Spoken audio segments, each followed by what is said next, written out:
சில அரசியல் சூழ்ச்சியல் காரணமாக அதாவது என்ன சொல்றது ஒரு சுயேட்சைக்குழு ஒரு அரசியல் ரீதியா நீங்க பாதிச்சதன் பயனாகத்தான் இந்த 3 பேரை நீங்க பெற்றிருக்கீங்கன்றதை நீங்க ஒத்துக்கொள்ளுங்க. அதே 83,000 பேர் 3 பேர் சேர்ந்துக்கிறீங்க. அதே 76,000 பேர் ஒரு பாராளுமன்றத்தில் நாங்க போயிருக்கோம்.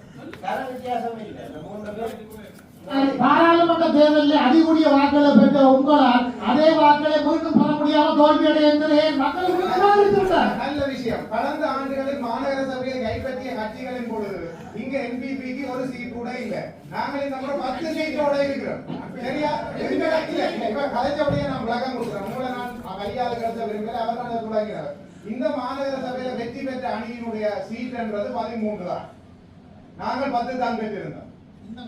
இந்த முறை ஆகவே என்ன நடந்திருக்கிறது? நாங்க தோல்வி அடைஞ்சதா கருது இல்லை. 0ல இருந்து 10க்கு வந்திருக்கிறோம்ன்றத நாங்க இதெல்லாம் நீங்க கலைக்க விரும்பல. ஏன்னா இது உண்மையா தேவையில்லை. செய்யுங்கள் என்று சொல்லி ஒரு நல்லெண்ணமாக சொல்ல முடியாது. நல்லெண்ணம் 3245 வீட்டுக்கு 1244 மில்லியன் ரூபாய் உங்களுடைய கட்சி இந்த யாழ்ப்பாணத்துக்கு கொடுக்கணும். NHDF வீட்டு திட்டத்துக்கு கீழே தேர்தல் நடக்க போது அத்திவாரம் போட்டுட்டு 3240 வீடுகள் இந்த கிட்டத்தட்ட 1240 மில்லியன் யாழ்ப்பாணத்துக்கு மட்டும் வேணும். விட்டுட்டு போன நீங்கள் மக்கள் அக்கறை பற்றி கேட்காதீங்க.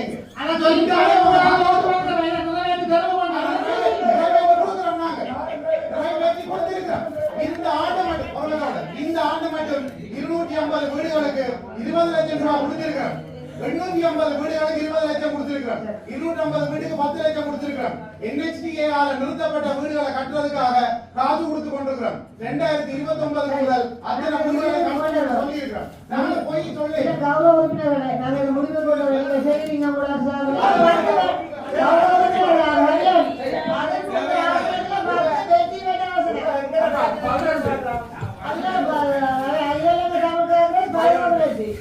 அம்மா ஒவ்வொரு இடத்திலையும் மக்களுக்கும் வாக்களிச்சிருக்கீங்க. மக்கள் ஒரு 5, 10, 15 ஓட்டுனா வித்தியாசம் வழியா நீங்க வென்றுவீங்க. ஆனா எங்களுக்கு வாக்களிக்கிறீங்க மக்கள். உங்களோட உறுப்பினர் தான் வேலை செய்யறாங்க. இதுல மக்கள் தேர்வு செய்த பிரதிநிதிகள் இருக்கிறாங்க. அவையில ஓரம் கட்டி போட்டு நீங்கள் வேற ஒரு மாமா மக்கள் நீங்க தயார் செய்யுங்க. நீங்க தயார் செய்யுங்க. பயப்படுறீங்க.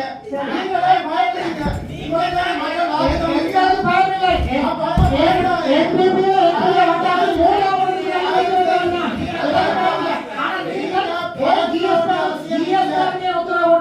அந்த வட்டார உறுப்பினர் சேர்க்கக்கூடாது. அப்படி உத்தரவு போடுங்க.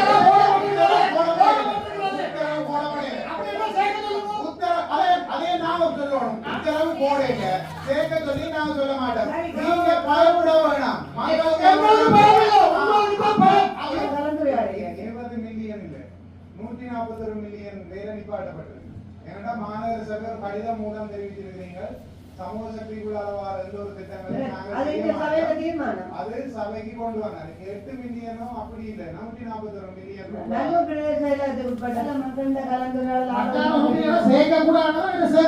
அப்படி சர்க்குலர்ல எங்கேயுமே சொல்லப்படவில்லை.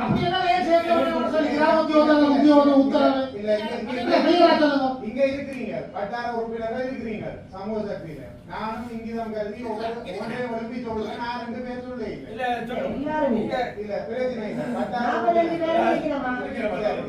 அதாவது பிரதேச ஒருங்கிணைப்பு தலைவர் இந்த கட்சி சார்ந்தவர். இன்றைக்கு இருக்கக்கூடிய பாராளுமன்ற உறுப்பினர்கள் பெரும்பான்மையோட இருக்கிறதா அவர்களுக்கு அந்த ஆணையை கொடுத்ததா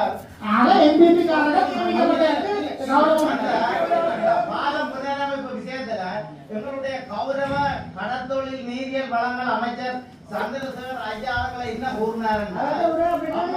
உங்களுடைய பேரை நாங்கள் பொன்னரத்தால பதைக்க வேணும் என்று சொன்னவர்.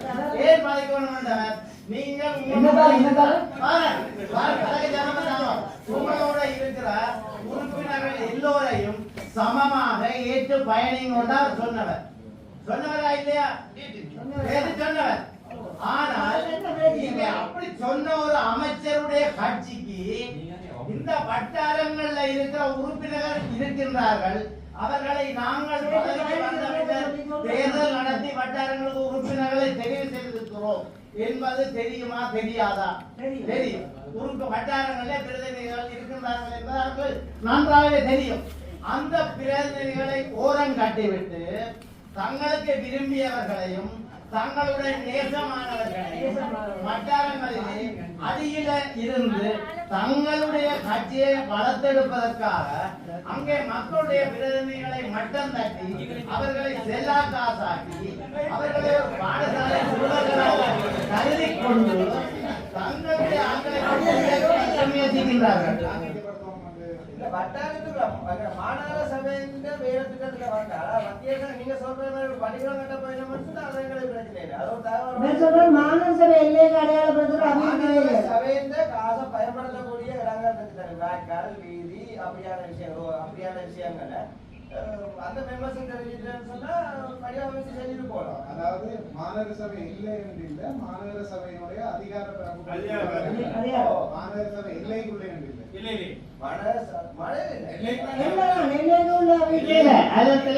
எல்லைக்குள்ள குளங்கள், மாநகர வீதிகள், மாநகர வடிகால்கள் கௌரவ உறுப்பினர் தமிழன் சுட்டி காட்டுறாரு. அதுல நிதியை செலவழிச்சு செய்யறதா இருந்தா அந்த வட்டாரத்தில்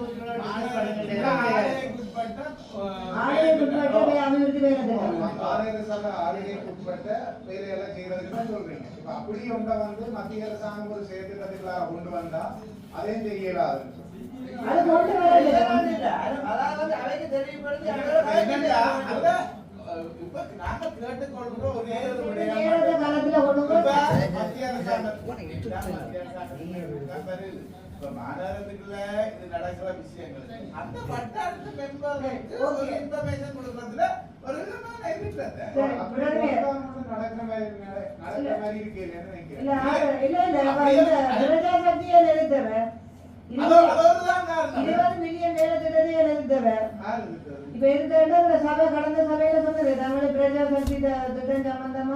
எல்லா மெம்பர்ஸுக்கும் தெரியப்படுத்தோன்னு இப்ப 20 மில்லியன் வேலை இது மாநகர சபைக்குள்ள வந்த வேலைகள் எல்லாம் நிப்பாட்டப்பட்டிருக்கு. என்ன மெம்பர்ஸோட கலந்துரையாடு 20 மில்லியன் இல்ல 141 மில்லியன் வேலை நிப்பாட்டப்பட்டிருக்கு. ஏன்னா மாநகர சபை கடிதம் மூலம் தெரிவித்திருக்கிறீங்க. சமூக சக்திக்குள்ளார எந்த ஒரு திட்டங்களும் அது சபைக்கு கொண்டு வந்தாங்க. 8 மில்லியனும் அப்படி இல்ல 141 மில்லியன் உட்பட்ட பிரிவு இல்ல யாழ்ப்பாணம் மாநகர சபை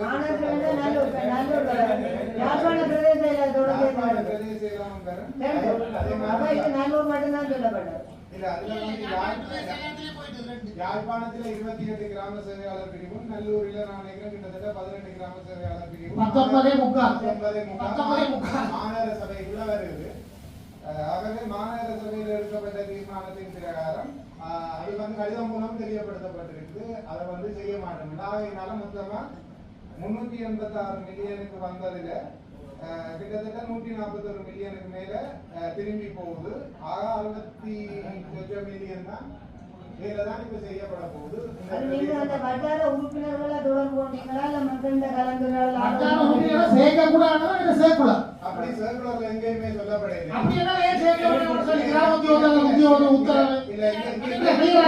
இங்க இருக்கிறீங்க வட்டார உறுப்பினர்கள் இருக்கிறீங்க சமூக சக்தியில. நானும் இங்கிதம் கருதி ஒன்றே ஒழுப்பி சொல்றேன். நான் 2 பேர் சொல்ல இல்ல பிரச்சனை இல்லை. 45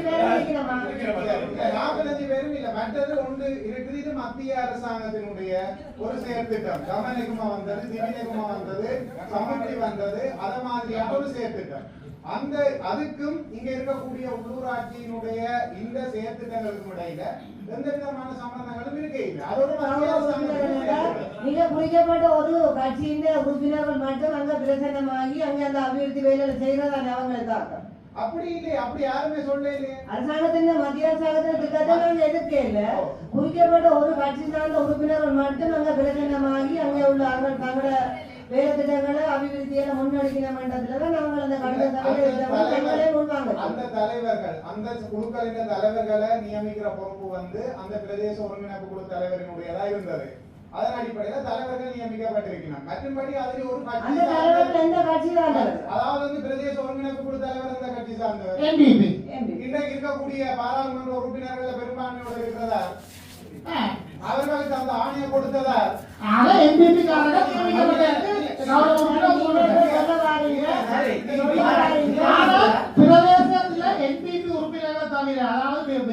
குறிக்கப்பட்ட பட்டியலோ வட்டாரமோ என்பிபி உறுப்பினர்கள் வேற யாரையும் தெரிவு செய்யக்கூடாது என்பது வாய்மொழி உத்தரவாக நடத்தப்பட்டது. நன்றி. இந்த இடைவேளை நேரத்தில் இங்க இருந்து சென்ற விவாத அணி ஒன்று தொடர்பாக கௌரவ உறுப்பினர் தரிசானந்த் அவர்கள் என்னோட கதைச்சு பண்ணீங்க. அந்த விவாத அணியில ஒரு கட்சி சார்ந்தவர்கள் மட்டும்தான் மாநகர சபையை பிரதிநிதித்துவப்படுத்தி போனதாகவும் ஆனால் அவர்கள் தோல்வியை சந்தித்ததாகவும் சொன்னீங்க. அது சம்பந்தமாக மாநகர சபைக்கு தெரியப்படுத்தப்பட்டதா? இன்றைக்கு தோல்வி அடைந்தது அந்த கட்சியினுடைய அணியா மாநகர சபை அணியா? அப்பயே நீங்க ரெண்டு வகமும் கதைக்கிறீங்க. அப்ப அதுல மாநகர சபை அணி என்ற பேர்ல ஒரு கட்சி அணிமை தோல்வி அடைந்தது போலத்தான் நீங்களும் ஒரு தோல்வி அடைந்த ஒரு பிரதேசப்பட்ட அணியை கொண்டு வரீங்க.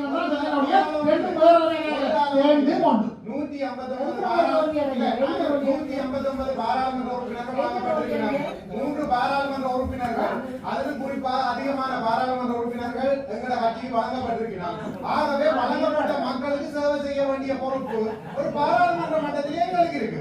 உங்களுக்கு தரப்பட்ட ஆணையில நீங்க உள்ளூராட்சி சபையில சேவையை செய்யுங்க. யாரும் தடுக்கலையே. 3 பாராளுமன்ற உறுப்பினர்களுக்கு மக்கள் 83,000 பேர்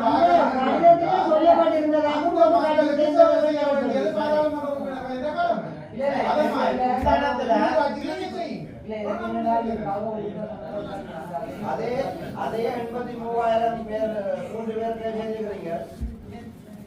அதே 76,000 பேர் ஒரு பாராளுமன்ற நாங்க போயிருக்கோம். கர வித்தியாசம் இல்லை. இந்த 3 பேர் இந்த ஒன்றுக்கும் வாக்கு வந்து கர வித்தியாசம் இல்லை. சரிதானே? நாங்க ஒதுக்கப்பட்ட அரசியல்வாதியோ இல்லை. அப்படி நாங்க சொல்லுங்க. சரிதானே? அப்படி சொல்லு. மக்கள் வந்து இடத்துல ஒரு பிரேக் எடுத்தது. அந்த பிரேக்ல சில அரசியல் சூழ்ச்சியல் காரணமாக அதாவது வந்து என்ன சொல்றது, ஒரு சுயேட்சைக்குழு ஒரு அரசியல் ரீதியா நீங்க பாதிச்சதன் பயனாகத்தான் இந்த 3 பேரை நீங்க பெற்றிருக்கீங்கன்றதை நீங்க ஒத்துக்கொள்ளுங்க. உண்மையில அதை பத்தி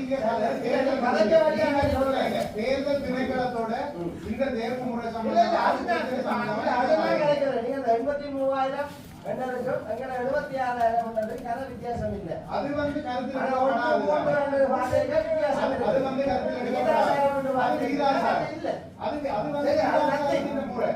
பாராளுமன்ற தேர்தலில் அதிகூடிய வாக்குகளை பெற்ற உங்களால் அதே வாக்களை மீண்டும் பெற முடியாம தோல்வியடைய என்பதை மக்களுக்கு நல்ல விஷயம். கடந்த ஆண்டுகளில் மாநகர சபையை கைப்பற்றிய கட்சிகளின் பொழுது இங்க என்பிபிக்கு ஒரு சீட் கூட இல்ல. நாங்கள் இந்த முறை 10 சீட்டோட இருக்கிறோம். சரியா? இப்ப கலைச்சபடியை நான் விளக்கம் கொடுக்குறேன். உங்களை நான் கையாளு கருத்த விரும்பல. அவர் அதை தொடங்கினார். இந்த மாநகர சபையில வெற்றி பெற்ற அணியினுடைய சீட் என்றது 13 தான். நாங்கள் 10 தான் பெற்றிருந்தோம். இந்த முறை ஆகவே என்ன நடந்திருக்கிறது? நாங்க தோல்வி அடைஞ்சதா கருது இல்லை. 0ல இருந்து 10க்கு வந்திருக்கிறோம்ன்றத நாங்கள் இதை நான் நீங்க கதைக்க விரும்பல. ஏன்னா இது உண்மையா தேவைப்படாது பாக்கியல நீங்க 10 4 வட்டம் தான் பண்ணிக்கிறீங்க. 27 வட்டம் அத நீங்க இந்த வாரத்துல நீங்க அகைதான் வாங்க. மீத கணக்கு பாருங்க. தொடங்க நாங்க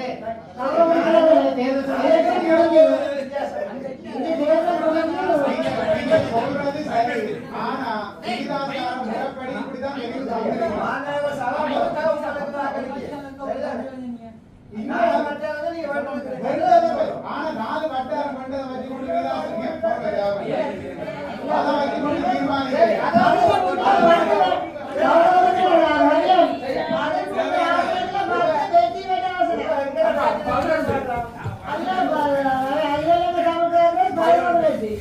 அம்மா ஒவ்வொரு இடத்துலயும் எங்களுக்கும் வாக்களிச்சிருக்கோம். மக்கள் வந்து ஒரு 5, 10, 15 ஓட்டுனா வித்தியாசம் வழியே நீங்க வெல்றீங்க. ஆனா எங்களுக்கு வாக்களிச்சிருக்கீங்க மக்கள்.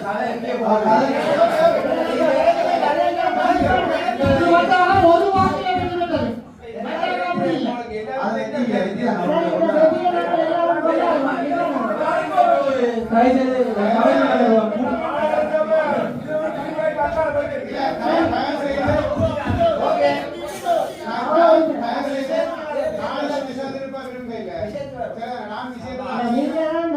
கூடுதலான வடக்கு 80 அப்படி அதே கதைக்க வேண்டி வந்தது. அவரை பற்றி கதைச்சாரா நான் கதைக்க வேண்டி வந்தது. ஒரு முக்கியமான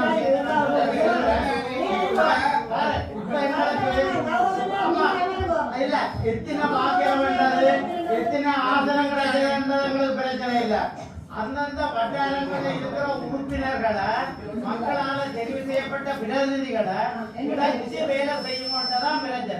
இப்ப நேத்து இல்ல அது இல்ல முக்கியமான விஷயம் சொல்ல போறேன். நேத்து நான் குழப்பையிலோட நேற்று நடந்த பாலம் புனரமைப்பு விஷயத்துல எங்களுடைய கௌரவ கடத்தொழில் நீரியல் வளங்கள் அமைச்சர் சந்திரசேகர் ஐயா அவர்களை என்ன கூறினாருன்னா, உங்களுடைய பேரை நாங்கள் பொன்னரத்தால பதைக்க வேணும் என்று சொன்னவர். ஏன் பதைக்க வேணும் என்றவர்? நீங்கள்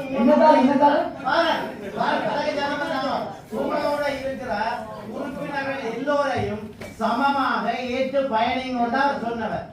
சொன்னவரா இல்லையா? சொன்னவர். ஆனால் நீங்க அப்படி சொன்ன ஒரு அமைச்சருடைய கட்சிக்கு இந்த வட்டாரங்கள்ல இருக்கிற உறுப்பினர்கள் இருக்கின்றார்கள். அவர்களை நாங்கள் தேர்தல் நடத்தி வட்டாரங்களுக்கு உறுப்பினர்களை தெரிவு செய்திருக்கிறோம் என்பது தெரியுமா தெரியாதா? தெரியும். உறுப்பு வட்டாரங்களிலே பிரதிநிதிகள் இருக்கின்றார்கள் என்பது அவர்கள் நன்றாகவே தெரியும். அந்த பிரதிநிதிகளை ஓரம் கட்டிவிட்டு தங்களுக்கு விரும்பியவர்களையும் தங்களுடைய நேசமானவர்களையும் வட்டாரங்களிலே அடியில இருந்து தங்களுடைய கட்சியை வளர்த்தெடுப்பதற்காக அங்கே மக்களுடைய பிரதிநிதிகளை மட்டம் தட்டி அவர்களை செல்லா காசாக்கி அவர்களை பாடசாலை சிறுவர்களாக கருதி கொண்டு தங்களுடைய ஆட்களை முயற்சிக்கின்றார்கள்.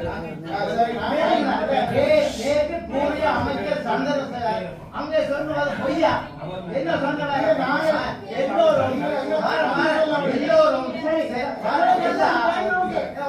எல்லோரும் சேர்ந்து இயங்குவது தனக்கு சந்தோஷமா இருக்கிறது சொன்னார். அப்படி சொன்னவர் காட்சி ஏன் வட்டாரத்தில் இருக்கிற உறுப்பினர்களை உறுப்பினர் நாங்கள் சேர்ந்து சேர்ப்பது எல்லா இடத்தையும் சொல்றோம். மாநகர சபையினுடைய கட்டிடத்தை கட்டுவதற்கான முழு நிதியும் மத்திய அரசாங்கத்தால் தான் வழங்கப்பட்டு கொண்டிருக்கிறது. கிராமிய வீதி அபிவிருத்தி என்பதன் கீழ் மாநகர சபை உட்பட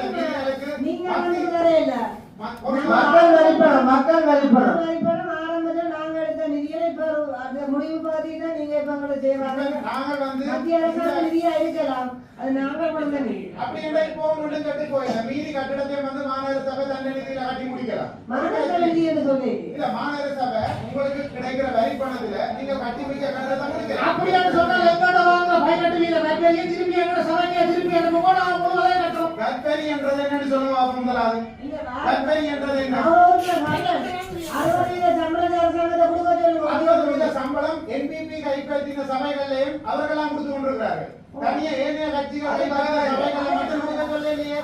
அதை நாங்கள் நடத்துவோம். வீடு எங்களோடு நாடு உங்களோடு என்று சொல்லித்தான் நாங்கள் இதை கைப்பற்றினாங்க. அப்பவே தேர்தலின் பொழுது அனைவருக்கும் தெரியும் 60% நாங்க கொடுக்க வேணும் என்று. NPP கைப்பற்றிய சபைகளிலேயும் 60% NPP தான் கொடுத்து கொண்டிருக்குது. தனியா இந்த கட்சிகள் கைப்பற்றினதுல கொடுக்கப்படவில்லை. முதல் நம்மளே நீங்க சொல்லி கொண்டிருக்கீங்க. இது எல்லா இடமும் தான் கொடுக்கப்படுது. அது ஒரு சின்ன விஷயம் இருக்கு. MVP கொடுக்குது சரி, 60% உங்க நீங்க பண்ண இடத்துல கொடுக்குது பரவாயில்ல. ஏன் தெரியுமா? சொல்லுங்க, ஏன் தெரியுமா? 60%க்கு மேல நீங்க அந்த அபிவிருத்திக்கு காசு கொடுப்பீங்க. நீங்க அபிவிருத்தியை திட்டமிட்டல நீங்க இல்ல. நீங்கள் வென்ற சபையல்ல, நீங்கள் வென்ற சபையல்ல, உங்களோட உறுப்பினர் தான் வேலை செய்யறாங்க. இந்த மக்கள் தேர்வு செய்த பிரதிநிதிகள் இருக்கிறாங்க. அவையில ஓரம் கட்டி போட்டு நீங்கள் வேற மாமா மக்கள் திட்டம்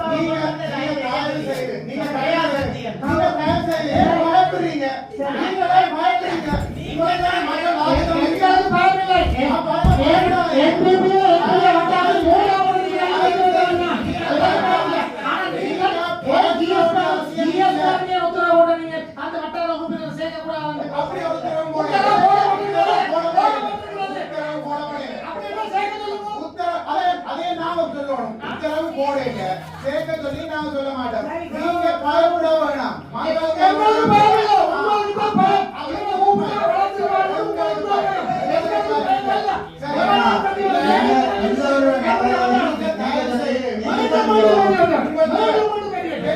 அடுத்த முறை நம்பிக்கையோட இருங்க. சமூக சக்தியை பார்த்து பயப்படாதீங்க. அது மத்திய அரசாங்கத்தின். இது இங்க இருக்கிறது வந்து உள்ளூராட்சி கட்டமைப்புன்றதான் இந்த பிரதேச சபை.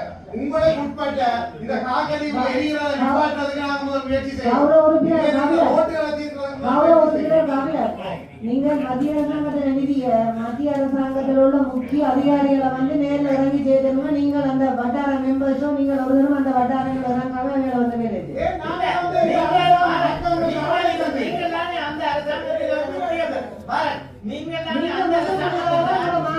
ஐயா ஐயா நான் உங்களை கட்டிட்டு போய்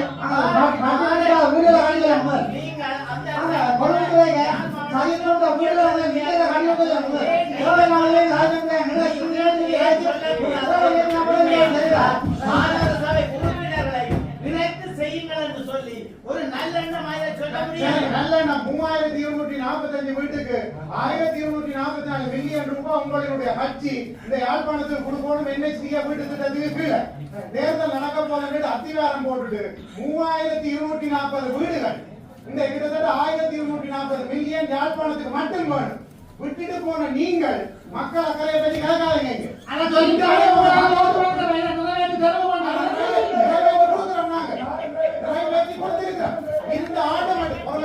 இந்த ஆண்டு மட்டும் 250 வீடுகளுக்கு 20 லட்சம் ரூபாய் கொடுத்திருக்கிறோம். 850 வீடுகளுக்கு 20 லட்சம் கொடுத்திருக்கிறோம். 250 வீட்டுக்கு 10 லட்சம் கொடுத்திருக்கிறோம். NHDA ஆல நிறுத்தப்பட்ட வீடுகளை கட்டுறதுக்காக காசு கொடுத்து கொண்டிருக்கிறோம். 2029 முதல் அத்தனை வீடுகளை கட்டணும் சொல்லியிருக்கிறோம். நாங்க போய் சொல்லி கௌரவ உறுப்பினர்களே நாங்க இந்த முடிவு கொண்டு செய்திங்க சார்பிலேயே சொல்றோம். ஆனா நான் ஒன்றும் செய்யறதில்லை. இந்த வட்டார உள்ளூராட்சி மன்றங்கள்ல நீங்க சொல்றீங்களா மத்திய அரசாங்கத்தில காசை தான் செய்யறோம். ஓகே வரவேற்கிறோம், உங்களை ஆதரிக்கிறோம். அந்த வட்டார உறுப்பினர்களை இணைச்சு செய்யறதுல ஏன் நீங்க பயப்படுறீங்க? இது வந்து மத்திய அரசாங்கம் நீங்க வந்து எங்களோட சேரலாமா? நீங்க நாங்க சேர மாட்டீங்க. நீங்க எப்ப வேலை செய்றீங்கன்னு தெரியாது. நீங்க பயப்படுறீங்க. பயம் பயம் மத்தன சொல்ல அப்படியே செயலாளர் இருக்காங்க. அங்க போய் கேட்டு நீங்க வந்து சேரலாம். நீங்க வந்து சேரலாம். உங்களுக்கு உத்தரவு கொடுத்துருக்கீங்க. அரசாங்கம் செய்ய எல்லா அரசாங்கம் செய்யற எல்லா வீட்டையும் குழப்பி ஒவ்வொரு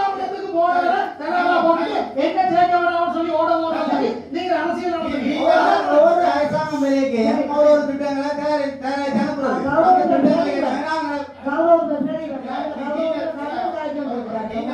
தோல்வி அடைஞ்சது வந்து உள்ளூராட்சி சபை தேர்தல். நாங்கள்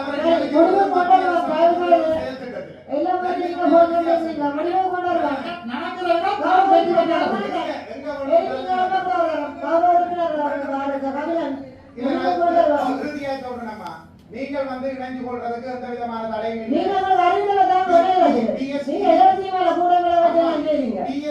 திட்டத்தின் கீழ ஒதுக்கப்பட்ட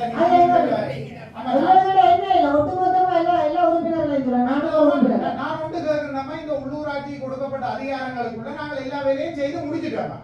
இங்க எடுக்கப்பட்ட தீர்மானங்களை எங்கள் அதிகாரத்தில் நிறைவேற்றி இருக்கிறோம்.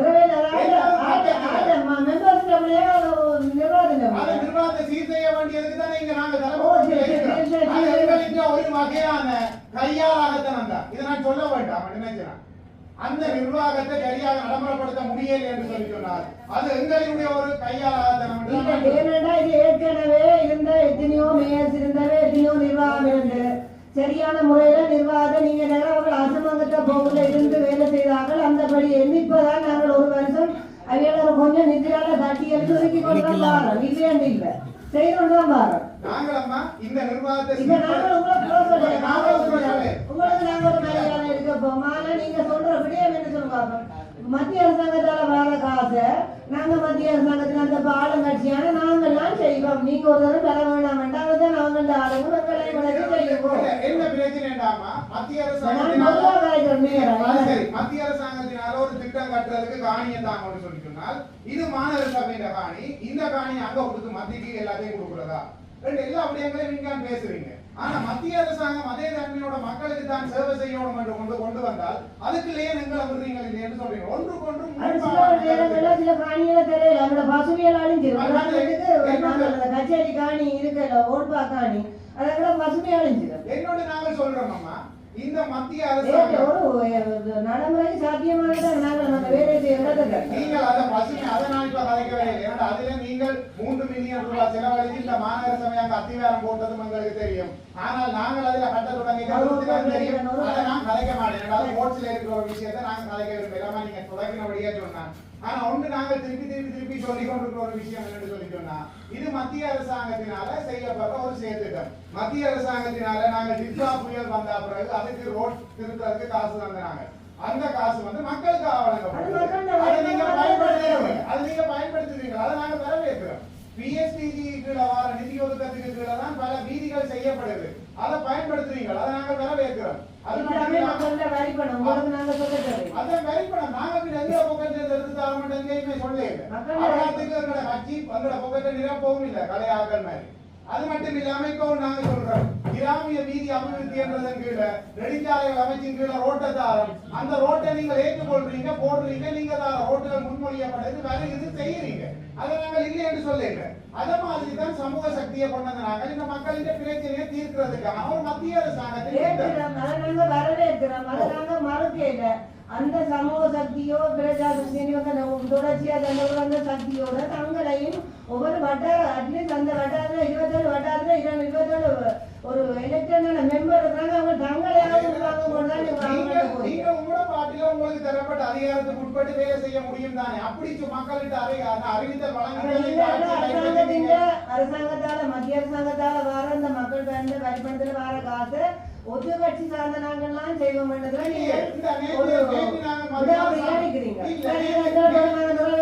ஆமா, நீங்கள் நேற்று வந்து அடிக்கல் நாட்டினதுல மத்திய அரசாங்கத்தால வந்தது. ஆனா நீங்கள் செய்த நீங்கள் நாங்க ஒன்று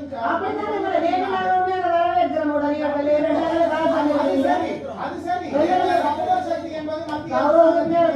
அந்த காசை நீங்க மாநகர சபை குழந்தைங்க மாநகர சபை இந்த வேலை திட்டமிடத்தான் தான் செய்தோம். மத்திய அரசாங்கத்தால வந்து நான் இன்னொரு முதல்வர் அதில் வந்து தலைமை நடத்தணும் கூட அமைச்சர் வந்தார் வரவேற்கிறோம். அதே மாதிரி தான் அவங்க எல்லா வேலை திட்டத்தையும் கேட்கிறாங்க. இல்ல இதுல வந்து இப்ப கடந்த காலங்களில் நேற்று சம்பவத்தை 100% ஆதரிக்கிறோம். ஏன்னா காசு தரங்களை தந்தது நாங்கள் ஒவ்வொரு விடங்களை அடையாளப்படுத்தி கொடுத்தாங்க.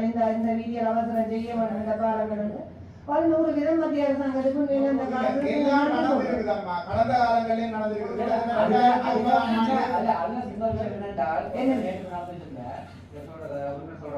அது வந்து உள்ளூராட்சி அமைச்சினால இவன் நீங்க சங்கமிக்க விஷயம் வந்து நாங்க எதிர்த்த விஷயம் பிரஜாசக்தி என்றால் சமூக சக்தி வந்து அமைச்சின் நடத்த அது வந்து ஒரு கட்சி இருந்தது.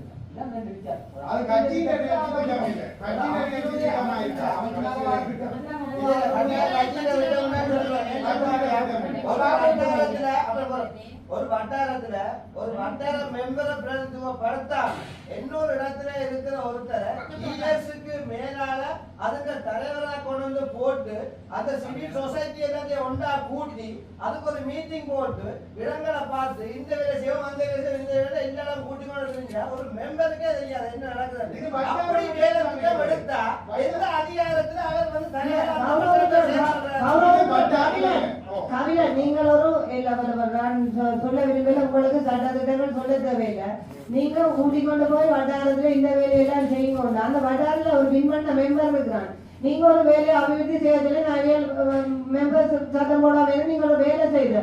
அந்த வேலையில மக்களுக்கு பாதிப்பான ஒரு வேலை வந்தா அது ஆள்கிட்ட போய் முறையிடுவாங்க. நீங்க ஒரு ரோட்டை போட்டுட்டீங்க, ஒரு பாதிப்பா வந்துட்டு மக்களுக்கு ஒரு வாய்க்கால போட்டீங்க, வாய்க்கால ஒரு பாதிப்பு வந்தா ஆள்கிட்ட முறையிடுவாங்க. நீங்க முறையிடத்துக்கே கூட்டிக்கொண்டு தெரிஞ்சு உங்களுக்குள்ள சொசைட்டியும் சரி ஏதோ செய்து முடிக்கிறீங்க.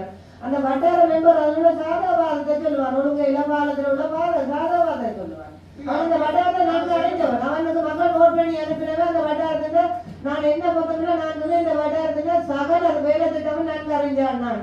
அப்ப நீங்கள் ஒரு ஆக்கள் வந்து நான் உதாரணம் சொல்லணும் ஒரு வேலையை வந்து உங்களுக்கே எல்லாரும் தெரிஞ்சு அந்த வேலையை முன்மொழிஞ்சு நாங்கள் எல்லாரும் செய்ய விட்டா அந்த செய்யற வாய்க்காளர்கள் பாதிப்பு ரோட்டால பாதிப்புனா கடைசி மக்கள் யார்கிட்ட போவினோம்.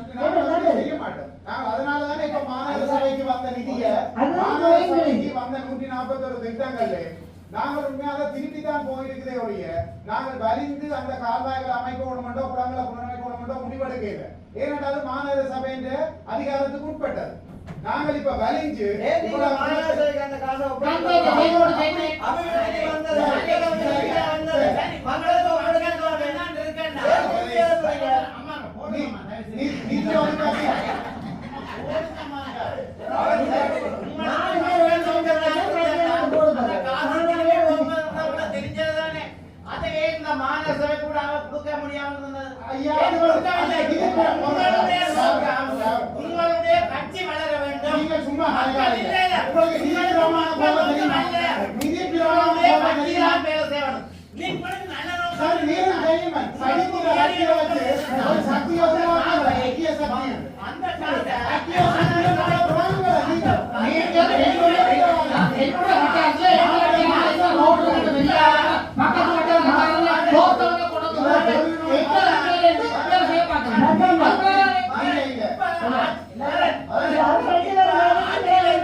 அந்த நிதியை மாநகர சபை சரி அதுக்கு பதில் சொல்றேன்.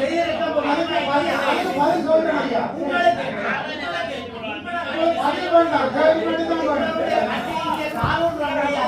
பதில் வேண்டாம். இங்கே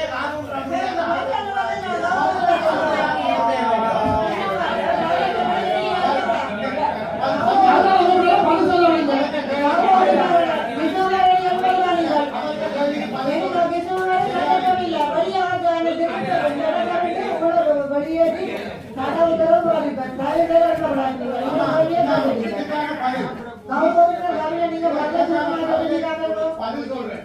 நிதி நியமன கோவையின் படி பார்த்தா ஒரு பிரதேச சபைக்கு வந்து அல்லது ஒரு உள்ளூராட்சி சபைக்கு நிதியை வழங்கக்கூடிய அதிகாரம் உள்ளவங்க மாகாண சபை.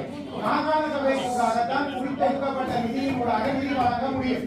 2024 மாகாண சபைக்கு ஒதுக்கப்பட்ட தொகையை மாதிரி 2 மடங்கு தொகை 2025 ஒதுக்கப்பட்டது. 2026 அது இன்னும் இரட்டிப்பாக்கப்பட்டு 8,000 மில்லியன் ரூபாய் இலங்கை வரலாறுல முதன்முறையாக வடக்கு மாகாண சபைக்கு ஒதுக்கப்பட்டது. அவ்வாறு ஒதுக்கப்பட்ட நிதியின் கீழாகத்தான் வடக்கு மாகாண சபையில் உள்ளூராட்சி அமைச்சினூடாக ஒவ்வொரு உள்ளூராட்சி சபைகளுக்கும் வீதி, வாய்க்கால், வீடமைப்புக்காக நிதி கொடுக்கப்பட்டது. அதன் ஊடாக ஆகவே நாங்கள் என்ன செய்திருக்கிறோம், இந்த சபைகளுக்கான நிதிகளையும் மாகாணத்தினூடாக கடந்த கால அரசாங்கங்களை விட 2 மடங்கு ஒதுக்கி இருக்கிறோம். அவ்வளவு விராடி இருந்தால் ஆளுநராட்சி செலவழிக்காம மாகாண சபை எலெக்ஷன் நடத்தி காட்டுங்க. உங்களுக்கு அவ்வளவு அக்கறை இருந்தால், அதிகார பயனுள்ள நம்பிக்கை இருந்தால் மாகாண சபை தேர்தலை நடத்த என்பிபி அரசுக்கு திராணி இருக்கா? செய்தி கேட்கிறீங்களா? மாகாண சபைக்கு 2,500 மில்லியன் ரூபாய் ஒதுக்கப்பட்டிருக்கு. உங்கள் அனைத்து கட்சி தலைவர்களையும் ஒன்று திரட்டி அமைச்சர் விஜயகரத்தின் கீழே ஒரு பாராளுமன்றத்தில் சபை அமைக்கப்பட்டிருக்கு. பழைய முறையின்படி நடத்துறதா புதிய நபையின்படி நடத்துறதா என்று 3 மாதத்துக்குள்ள அறிக்கை சமர்ப்பிக்க சொல்லிருக்கு. உங்களோட கட்சிகளினுடைய பாராளுமன்ற உறுப்பினர்களிட்ட கேட்டு தெரிந்து கொள்ளுங்க. போன ஆட்சியில கௌரவ சோதனையாரும் அதுக்கு பிறகு ரசமணிக்க சாணக்கியன் போட்டு அந்த தனிநபர் பிரேரணையை உடனடியாக கொண்டு வந்து நிறைவேற்றுவது உங்களுக்கு எந்த பிரச்சனை? தனிநபர் பிரேரணையை நிறைவேற்ற வேண்டிய இடம் பாராளுமன்றம். அந்த பாராளுமன்றத்தில் தான் ஒரு தெரிவு குழு போடப்பட்டிருக்குது. அந்த தெரிவு குழுவில உங்களோட பாராளுமன்ற இழுத்தடிப்பது உங்களுடைய தாய் கட்சி அந்த தேவிக்கு பயனுள்ள சுத்த சட்டம் வேப்பங்க கசப்பு எப்படி அதை இழுத்தடிக்கலாம் உங்களுடைய உங்களுக்கு பதிலே நான் சொல்லி முடிக்க கூடாது. அப்பதான் உங்களோட கேள்வியோட மக்கள் திருப்தி படுகிறார்.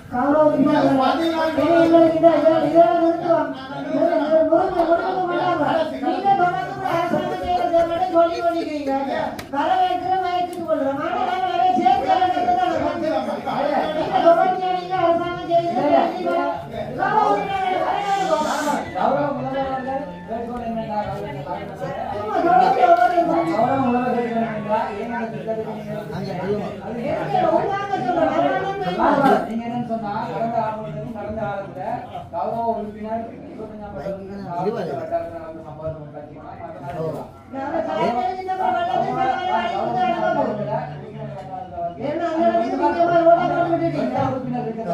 நீங்க நேரடியாக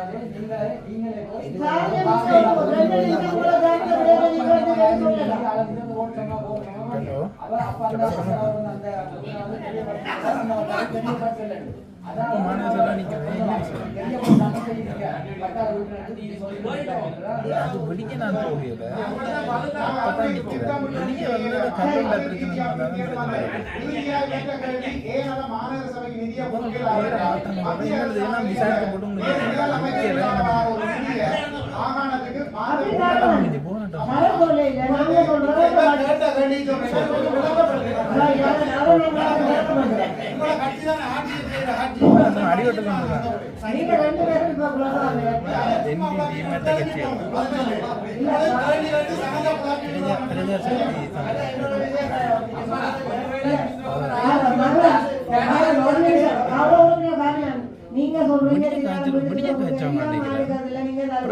நேரமே மெம்பர்ஸ் பண்ணி அது நாங்கள் எந்த விதமா நீங்க செய்யலையோ செய்ய நான் நிக்கல நான் வெளியே நக்கியல நான் பின்னாடி தான் வந்து அடிப்பேன் வேலை திட்டங்கள் உருவாக்கி வேலை திட்டங்கள் வேலை மனிதர்கள் மெடிக்கல் காசு வந்து கண்டிப்பா ஸ்பெண்ட் பண்ணுங்க. சார்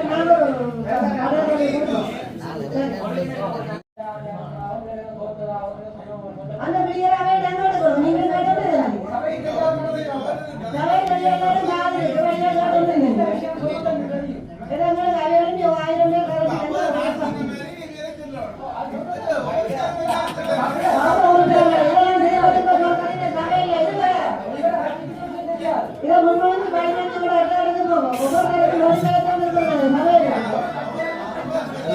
ஆமா அத என்ன விஷயம் எடுக்கிறீங்கன்னா பட்டிமன்றத்துக்கு ஒரு டீம் போடுறாங்க. அதுல வந்து ஒரு கட்சி சார்ந்தாக்களை மட்டும் போட்டு திறமை அடிப்படையில ஆக்களை போடுறேன்னு சொல்லி ஒரு பதிவு இருக்குது. அதுல தோல்வி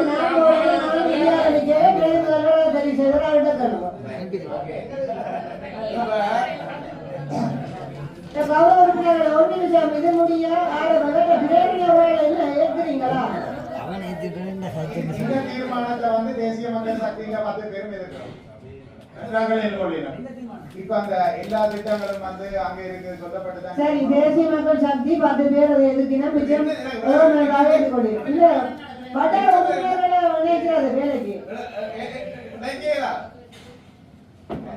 இல்லாம வட்டார உறுப்பினர்கள் இந்த அனுமதியோட அவர்களை கேட்டுதான் செய்யணும் என்று சொல்றீங்க. அவர் நல்ல கருத்தை சொல்லி அதை நாங்கள் இருக்கிறோம். அவ்வளவுதான். அப்படி செய்யல அவர்கிட்ட இதை கருதி மத்திய அரசாங்கம் கொண்டு வர எல்லா திட்டங்களையும் அப்படி செய்யணும். அதற்கு பதில் செய்து சரி, ஓகே. தீர்மானத்தை நான் வழிமொழிகிறேன். இல்ல கௌரவ உறுப்பினர்கள் இவ்வளவு நேரம் நீண்ட விவாதம் நடந்து என்ன நீங்களும் தெரியும். ஏன்னா வட்டாரங்கள்ல எல்லாரும் வட்டாரங்கள்ல உள்வாங்கி சேர்த்ததுல பேரணியை வந்து இங்கே போய் சுத்தி வந்து நிக்குது. அதை என்பிபி கட்சி சார்ந்தாங்க. அந்த 10 பேரும் எதிர்க்கிறேன் பேரணியை. யாழ் மாநகர சபையின் மாதாந்த அமர்வு இன்றைய தினம் மாநகர சபை முதல்வர் மதிவதனை விவேகானந்தராஜா தலைமையில் இடம்பெற்ற போது தேசிய மக்கள் சக்தியின் மாநகர சபை உறுப்பினர்களுக்கு தமிழ் தேசிய கட்சிகளைச் சார்ந்த மாநகர சபை உறுப்பினர்களுக்கும் இடையில் கடும் வாய்த்தர்க்கம் ஏற்பட்டது.